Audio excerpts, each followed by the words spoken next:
ಜೊತೆ ಎರಡನೇ ಬಾರಿ ಕೋಮಲ್ನ ನಿರ್ದೇಶಕರಾಗಿ ಮಾಜಿ ಜಿಲ್ಲಾ ಪಂಚಾಯಿತಿ ಉಪಾಧ್ಯಕ್ಷರಾಗಿ ಕೆಲಸ ಮಾಡಿರ್ತಕ್ಕಂತಹ ಸ್ನೇಹಿತರಾದಂಥ ಹರೀಶ್ ಅವರೇ, ಇನ್ನೋರ್ವ ಕೋಲಾರ ತಾಲೂಕಿನ ಜನಪ್ರಿಯ ನಿರ್ದೇಶಕರಾದಂಥ ನನ್ನ ಹೆಸರೇ ಹೊಂದಿರತಕ್ಕಂಥ ನಾಗರಾಜ್ ಅವರೇ, ನಿನ್ನ ಹೆಸರು ನಾನು ಇಟ್ಕೊಂಡಿದ್ದೀನಿ, ನನ್ನ ಹೆಸರು ನೀನು ಇಟ್ಕೊಂಡಿದ್ದೀರ ಗೊತ್ತಿಲ್ಲ. ಉದ್ಯಮಿಗಳು ಕೂಡ ಇವರು ನಮ್ಮ ಶಾಸಕರ ಸಮೃದ್ಧಿ ಮಂಜುನಾಥ್ ಅವ್ರ ರೀತಿನೇ ಇವರು ಮೈಸೂರಲ್ಲಿ ರಿಯಲ್ ಎಸ್ಟೇಟು ಸೈಟ್ಗಳು ಎಲ್ಲ ಮಾಡ್ತಾ ಇದ್ದಾರೆ. ಯಾರಿಗಾದ್ರೂ ಮೈಸೂರಲ್ಲಿ ಸೈಟ್ ಬೇಕಾದ್ರೆ ನಮ್ಮ ನಾಗರಾಜ್ ಅವರನ್ನ ಸಂಪರ್ಕಿಸಬಹುದು. ಫ್ರೀ ಅಂದ್ರೆ ದುಡ್ಡು ಕೊಟ್ಟು ಫ್ರೀ, ದುಡ್ಡು ಕೊಟ್ಟ ಮೇಲೆ ಫ್ರೀ. ಮತ್ತೆ ನಮ್ಮ ಗುರುಗಳು ಆದಂತ ಆಲಂಗೂರು ಶ್ರೀನಿವಾಸರವರ ಪುತ್ರಿಯಾದಂತ ಡಾಕ್ಟರ್ ಭವಾನಿ ಅವರೇ, ತಾಲೂಕ್ ಪಂಚಾಯತಿ ಮಾಜಿ ಅಧ್ಯಕ್ಷರು, ನನ್ನ ಸ್ನೇಹಿತರು ಆದಂತ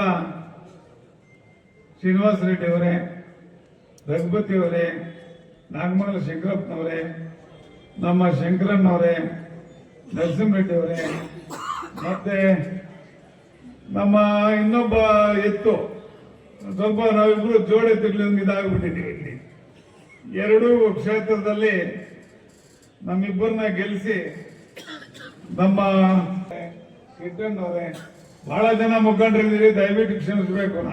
ನಾರಾಯಣ ಗೌಡ್ರೆ, ಬಾಲಕೃಷ್ಣ ಅವರೇ, ನಮ್ಮ ಆರ್ಕಿಟೆಕ್ಟ್ ರವಿ ಅವರೇ, ನಮ್ಮ ಮಂಜು ಅವರೇ, ಇನ್ನೂ ಅನೇಕ ಎಲ್ಲ ನನ್ನ ಸ್ನೇಹಿತರು ಕೂಡ, ನಮ್ಮ ಅವಣಿ ಲಕ್ಷ್ಮೀಪ್ರಿಯಾರವರೇ, ಶೇಖರ್ ಅವರೇ, ರಮೇಶ್ ಅವರೇ, ಬಹಳ ಜನ ಇದ್ದಾರೆ. ಒಂದು ನಮ್ಮ ಪಕ್ಷದಲ್ಲಿ ಮುಖಂಡರು ಬಹಳ ಜನ ಇದ್ದಾರೆ. ಇದಂತೂ ಸಂತೋಷವಾದಂತಹ ವಿಚಾರ. ಪ್ರಪ್ರಥಮವಾಗಿ ಏನು ನನ್ನನ್ನ ಮತ್ತು ನಮ್ಮ ಪಶ್ಚಿಮ ಕ್ಷೇತ್ರದ ನಿರ್ದೇಶಕರಾದಂತಹ ಸಾಮೇಗೌಡರನ್ನ ಅಭಿನಂದಿಸಿದ ನೌಕರರೆಲ್ಲರಿಗೂ ಕೂಡ ನಾನು ನೌಕರರು ಮತ್ತು ಅಧ್ಯಕ್ಷರಿಗೆ ನಾನು ಕೃತಜ್ಞತೆಗಳನ್ನು ಸಲ್ಲಿಸ್ತಾ ಇದ್ದೀನಿ. ಹಾಗೇನೆ ನನ್ನ ಹುಟ್ಟಿದ ಹಬ್ಬಕ್ಕೆ ಶುಭಾಶಯಗಳನ್ನು ತಿಳಿಸಿದ ಎಲ್ರಿಗೂ ಕೂಡ ನಾನು ಅಭಿನಂದನೆಗಳನ್ನ ಕೃತಜ್ಞತೆಗಳನ್ನ ಸಲ್ಲಿಸ್ತಾ ಇದ್ದೀನಿ.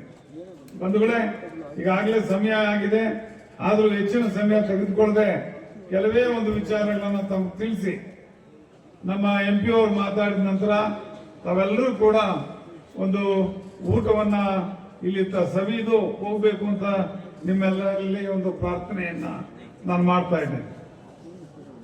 ಬಂಧುಗಳೇ, ರಾಜಕೀಯದಲ್ಲಿ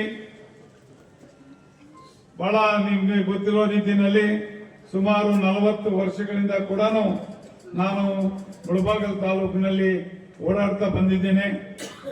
ಅನೇಕ ರಾಜಕೀಯ ಗುರುಗಳನ್ನು ಕೂಡ ಹೊಂದಿದ್ದೇನೆ. ಅದರಲ್ಲಿ ಬಹಳಷ್ಟು ಮುಖ್ಯವಾಗಿ ಹೇಳಬೇಕು ಅಂತಂದ್ರೆ ಬೀರೇಗೌಡರು, ಮತ್ತೆ KV ಶಂಕರಪ್ಪನವರು, ಮಂಡಿಕಲ್ ವೆಂಕಟೇಶ್ ಅವರು, ತದನಂತರ ನಮ್ಮ ಧೀಮಂತ ನಾಯಕರಾದಂಥ ಆಲಂಗೂರು ಶ್ರೀನಿವಾಸ್ ಅವರು, ಮತ್ತೆ ನಮ್ಮ ಗುರುಗಳಾದಂಥ R ವೆಂಕಟರಾಮಯ್ಯ.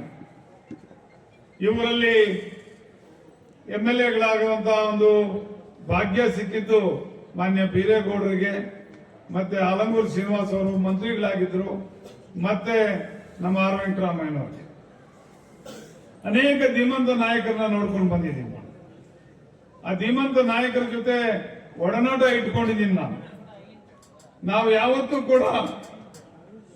ಯಾವತ್ತೂ ಕೂಡ ಹಣಕ್ಕಾಗಿ ರಾಜಕೀಯ ಮಾಡಿದಂತವರಲ್ಲ. ಆಲಂಗೂರು ಶ್ರೀನಿವಾಸ್ ಅವರಿಗೆ ದುಡ್ದಿದ್ದೀವಿ, R ವೆಂಕಟರಾಮಯ್ಯನವ್ರಿಗೆ ದುಡ್ದಿದ್ದೀವಿ, ಬೀರೇಗೌಡರಿಗೆ ದುಡ್ದಿದ್ದೀವಿ, ಸಮೃದ್ಧಿ ಮಂಜುನಾಥ್ ಅವ್ರಿಗೆ ದುಡ್ದಿದ್ದೀವಿ, ಮುನಿಯಾಂಜಪ್ಪನಿಗೆ ದುಡ್ದಿದ್ದೀವಿ ಹೇಳ್ತಾರೆ. ಇಷ್ಟೆಲ್ಲ ದುಡಿದ್ರು ಕೂಡ ನಮ್ಮ ಪಕ್ಷದ ವೈಶಿಷ್ಟ್ಯ ಮುಳಬಾಗಿಲಲ್ಲಿ ಏನು ಅಂತಂದ್ರೆ, ಯಾರು ಕೂಡ ಮುಖಂಡರು ದುಡ್ಡು ತಗೊಂಡು ರಾಜಕೀಯ ಮಾಡಿದಂತ ನಿದರ್ಶನ ಇಲ್ಲವೇ ಇಲ್ಲ. ಇಲ್ಲ ಅಂತಂದ್ರೆ 15 ವರ್ಷಗಳ ಕಾಲ ಅಧಿಕಾರ ಇಲ್ಲದೆ ಇದ್ರೂ ಕೂಡ ಇವತ್ತು ಜಾತ್ಯತೀತ ಜನತಾದಳ ಮುಳಬಾಗಿಲಿನಲ್ಲಿ ಶಕ್ತಿಯುತವಾಗಿರೋದಕ್ಕೆ ಸಾಧ್ಯ ಆಗ್ತಾ ಇದೆ. ಇವತ್ತು ಕೂಡ ಮುಳಬಾಗಿಲು ತಾಲೂಕಿನಲ್ಲಿ ಜಾತ್ಯತೀತ ಜನತಾದಳ ಒಂದು ಬಲಿಷ್ಠವಾದಂತಹ ಒಂದು ಶಕ್ತಿ. ಯಾರು ಬರಬಹುದು, ಯಾರು ಹೋಗ್ಬೋದು, ಆದ್ರೆ ಕಾರ್ಯಕರ್ತರು ಶಾಶ್ವತವಾಗಿ ನಮ್ಮ ತಾಲೂಕಿನಲ್ಲಿ ಇದ್ದಾರೆ ಅನ್ನೋದಕ್ಕೆ ನೀವೇ ನಿದರ್ಶನ. ಅನೇಕ ಬಾರಿ ರಾಜಕೀಯದಲ್ಲಿ ನಿರಾಶೆ ಹೊಂದಿದ್ದೀವಿ. ಮುನಾಂಜಪ್ಪನವರು ಕೇವಲ ಕೆಲವೇ ಮತಗಳಲ್ಲಿ ಸೋತಾಗ ನೋವನ್ನು ಅನುಭವಿಸಿದ್ದೀವಿ. ಮತ್ತೆ ನಮ್ಮ ಸಮೃದ್ಧಿ ಮಂಜುನಾಥ್ ಅವರು ಈ ಸಾರಿ ಸೋತ್ರೆ ನನ್ನ ಹೆಣ ಹೋಗುತ್ತೆ ಅಂತಂದ್ರು. ಅಂತ ಸಂದರ್ಭಗಳನ್ನು ಕೂಡ ಎದುರಿಸಿದ್ದೀವಿ. ನಿಮ್ಮ ಹೆಣ ಹೋಗದಾಗೆ ನಿಮ್ಮ ಗೆಲುವನ್ನು ನಮ್ಮ ಕಾರ್ಯಕರ್ತರು ಕೊಟ್ಟಿದ್ದಾರೆ. ನೀವು ಆಡಿದ ಮಾತಿಗೆ ನೋವಾಗಿ ನಮ್ಮ ಕಾರ್ಯಕರ್ತರು ನಿಮ್ಮ ಬೆನ್ನೆಲುಬಾಗಿ ನಿಂತು ನಿಮಗೆ ಜೀವ ಕೊಟ್ಟಿದ್ದಾರೆ. ನಮ್ಮ ಕಾರ್ಯಕರ್ತರು ಮನಸ್ಸು ಮಾಡಿದ್ರೆ ಏನ್ ಬೇಕಾದ್ರೂ ಮಾಡ್ತಾರೆ ಅನ್ನೋದಕ್ಕೆ ನಿಮ್ಮ ಗೆಲುವೇ ಸಾಕ್ಷಿ. 35,000 ಓಟಲ್ಲಿ ನಿಮ್ಮನ್ನ ಗೆಲ್ಲಿಸುತ್ತೆ. ನಮ್ಮ ಕಾರ್ಯಕರ್ತರಿಗೆ ಒಂದು ಆತ್ಮಸ್ಥೈರ್ಯ ಬಂದಿದೆ. ಮುಂದಿನ ದಿನಗಳಲ್ಲಿ ಅಷ್ಟೇನೆ ನಮ್ಮ ಪಕ್ಷ ಬಲಿಷ್ಠವಾಗಿದೆ. ಮುಂದಿನ ದಿನಗಳಲ್ಲಿ ಕೂಡ ಬಲಿಷ್ಠವಾಗಿರ್ತದೆ. ಇದೇ ನಮ್ಮ ಕಾರ್ಯಕರ್ತರು ನಮ್ಮ ಮಾನ್ಯ ಎಂಪಿ ಅವರ ಚುನಾವಣೆಯಲ್ಲೂ ಕೂಡ 35-40 ಸಾವಿರ ಲೀಡನ್ನು ಕೊಟ್ಟು ಇದಕ್ಕೆ ನಮ್ಮ ಕಾರ್ಯಕರ್ತರಿಗೆ ನಾವು ಆಭಾರಿಯಾಗಿರ್ಬೇಕಾಗ್ತದೆ. ಆದ್ರೆ ಅಧಿಕಾರ ಬಂದ ತಕ್ಷಣ ನಾನಾಗ್ಬೋದು, ಸಾಮೇಗೌಡರು ಆಗ್ಬೋದು, ಇನ್ನೊಬ್ರು ಆಗ್ಬೋದು, ಕಾರ್ಯಕರ್ತರನ್ನ ಕಡೆಗಣಿಸಿದ್ರೆ ಕಾರ್ಯಕರ್ತರು ಕೂಡ ಅವರನ್ನ ಕಡೆಗಣಿಸ್ತಾರೆ, ನಮ್ಮನ್ನು ಕೂಡ ಕಡೆಗಣಿಸ್ತಾರೆ. ನಾನು ಮೂಲತಃ ಏನು ರಾಜಕೀಯವಾಗಿ ಬಂದ ತಕ್ಷಣ ಯಾವುದೇ ಅಧಿಕಾರ ಇನ್ನೊಂದು ನನಗೆ ಸಿಕ್ಕಿರಲಿಲ್ಲ. ನಾನು ಹಲವಾರು ವರ್ಷಗಳ ಕಾಲ ಕಷ್ಟಪಟ್ಟಿದ್ದೀನಿ. 89ರಲ್ಲಿ KV ಶಂಕರಪ್ಪನ ಎಲೆಕ್ಷನ್ ನಿಂತ್ಕೊಂಡಾಗ ಇನ್ನಿಲ್ಲದಂತ ನೋವನ್ನು ಅನುಭವಿಸಿದ್ವಿ. ನಮ್ಮಲ್ಲೇ ಒಡಕಾಯ್ತು. ನಮ್ಮಲ್ಲೇ ಒಡಕಾಗಿ ಇನ್ನೊಬ್ಬ ಅಭ್ಯರ್ಥಿ ನಿಂತ್ಕೊಂಡಾಗ ನಾವು 22,000 ಓಟನ್ನು ತಗೊಂಡ್ರು ಕೂಡ ನಾವು ಸೋತ್ವಿ.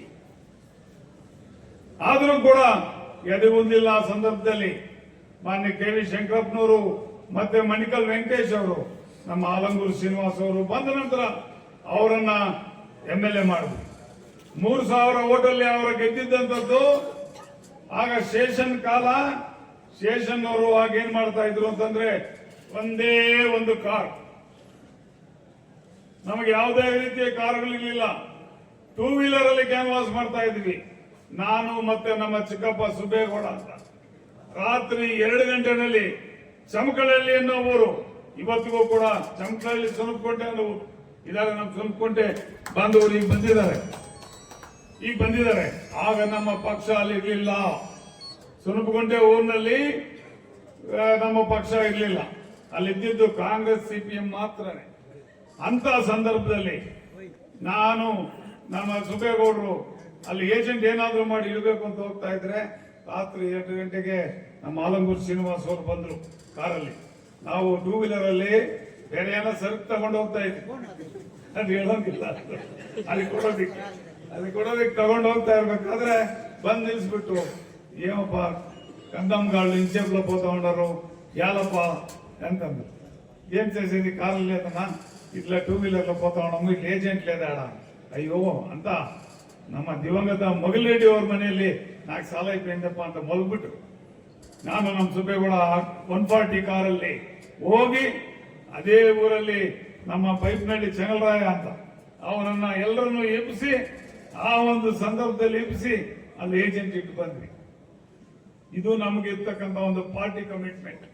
ಈ ಕಮಿಟ್ಮೆಂಟ್ ನಮ್ಮ ತಾಲೂಕಿನಲ್ಲಿ ನನಗೊಬ್ಬರಿಗೆ ಅಲ್ಲ, ಎಲ್ಲಾ ಕಾರ್ಯಕರ್ತರಿಗೂ ಇದೆ. ಇದನ್ನ ನಿಜಕ್ಕೂ ಕೂಡ ಶ್ಲಾಘಿಸಬೇಕಾಗ್ತದೆ. ಮುಂದಿನ ದಿನಗಳಲ್ಲಿ ಇನ್ನೇನು ZPTPS ಎಲೆಕ್ಷನ್ಗಳು ಬರ್ತಾ ಇದೆ, ಅವೆಲ್ಲ ಕೂಡ ಒಗ್ಗಟ್ಟಾಗಿ ನಮ್ಮ ಅಭ್ಯರ್ಥಿಗಳನ್ನು ಕೂಡ ಗೆಲ್ಲಿಸಬೇಕಾಗ್ತದೆ. ಮತ್ತೆ ಏನು ನಮ್ಮ ಒಕ್ಕೂಟದ ಅಭಿವೃದ್ಧಿ ಚೆನ್ನಾಗಿ ಆಗ್ತಾ ಇದೆ. ಈಗಾಗಲೇ 14 ಕೋಟಿ ನಷ್ಟ ಇದ್ದಿದ್ದನ್ನ ಈಗ ನಷ್ಟ ತೊಡೆದಾಕಿ ಲಾಭದ ಕಡೆ ಬರ್ತಾ ಇದ್ದೀವಿ. ಹತ್ತಿರದಲ್ಲೇ ನ್ಯಾಟ್ಗಳನ್ನ ಕೊಡಬೇಕು, ಮತ್ತೆ ಚಾಪ್ ಕಟರ್ಸ್ ಅನ್ನ ಕೊಡಬೇಕು, ಮತ್ತೆ ಹಾಲು ಕರೆಯೋ ಮಿಷನ್ ನ ಕೊಡಬೇಕು ಅಂತೇಳಿ ತೀರ್ಮಾನ ಮಾಡಿದ್ವಿ. ಅವು ಕೂಡ ನಿಮ್ಗೆ ಹತ್ತಿರದಲ್ಲೇ ಅವನ್ನೆಲ್ಲ ಕೂಡ ಕೊಡುವಂತ ಒಂದು ಕಾರ್ಯಕ್ರಮವನ್ನ ನಾವು ಹಾಕೊಳ್ತಾ ಇದ್ದೀವಿ.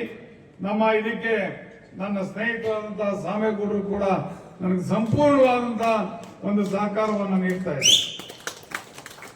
ನಮ್ಮ ಒಂದು ಜಿಲ್ಲೆಯಲ್ಲಿ JDS ವತಿಯಿಂದ ನಾವು 4 ಜನ ಗೆದ್ದಿದ್ದೀವಿ. 4 ಜನ ಕೂಡ ಇಲ್ಲೇ ಇದ್ದೀವಿ. ಒಂದು ನಮ್ಮ ಹರೀಶ್ ಅವರು, ಮತ್ತೆ ನಮ್ಮ ನಾಗರಾಜ್ ಅವರು, ಮತ್ತೆ ಸಾಮೇಗೌಡರು, ಮತ್ತೆ ನಾನು 4 ಜನನೇ ಆದ್ರೂ ಕೂಡ ನಾವು 4 ಜನನೇ ಒಕ್ಕೂಟದಲ್ಲಿ ನಿರ್ದೇಶಕರಾಗಿದ್ರು ಕೂಡ ಏನು ಒಳ್ಳೆ ಕೆಲಸ ಆಗ್ಬೇಕಾದ್ರೂ ಕೂಡ ನಾವೆಲ್ಲ ಕೂಡ ಒಟ್ಟಾಗಿದ್ದೀವಿ, ಒಳ್ಳೆ ಕೆಲಸಗಳನ್ನ ಮಾಡ್ತಾ ಇದ್ದೀವಿ ಅಂತ ಈ ಸಂದರ್ಭದಲ್ಲಿ ಹೇಳ್ತಾ, ಏನು ನೌಕರರ ಸಂಘದವರು ಸನ್ಮಾನ ಮಾಡಿದ್ದಕ್ಕೆ ಅವರಿಗೆಲ್ಲ ನಾನು ಚಿರುಋಣಿ. ಮತ್ತೆ ನನ್ನನ್ನ ಈ ಚುನಾವಣೆಯಲ್ಲಿ 4ನೇ ಬಾರಿ ಈ ಚುನಾವಣೆ ನನಗೆ ಬಹಳ ಕಠಿಣ ಪರಿಸ್ಥಿತಿಯನ್ನ ತಂದಿಟ್ಟಿತ್ತು. ಆದರೂ ಕೂಡ ಕಠಿಣ ಪರಿಸ್ಥಿತಿ ಇದ್ರೂ ಕೂಡ ನನ್ನನ್ನು ಜಯಬೇರಿ ಬಾರಿಸಲಿಕ್ಕೆ ಕಾರಣರಾದಂತ ನಿಮ್ಗೆಲ್ರಿಗೂ ವಂದಿಸಿ, ಮುಂದಿನ ದಿನಗಳಲ್ಲಿ ನಿಮ್ಮ ಸೇವೆ ಮಾಡೋದಕ್ಕೆ ಇನ್ನೂ ಹೆಚ್ಚಿನ ಶಕ್ತಿ ದೇವರು ಕೊಡ್ಲಿ ಅಂತ ಕೇಳ್ಕೊಳ್ತಾ, ನಿಮ್ಗೆಲ್ರಿಗೂ ಒಳ್ಳೇದಾಗ್ಲಿ ಅಂತ ಹೇಳ್ತಾ ನಾನು 2 ಮಾತನ್ನ ಮುಗಿಸ್ತಾ ಇದ್ದೇನೆ. ಜೈ ಹಿಂದ್, ಜೈ ಕರ್ನಾಟಕ.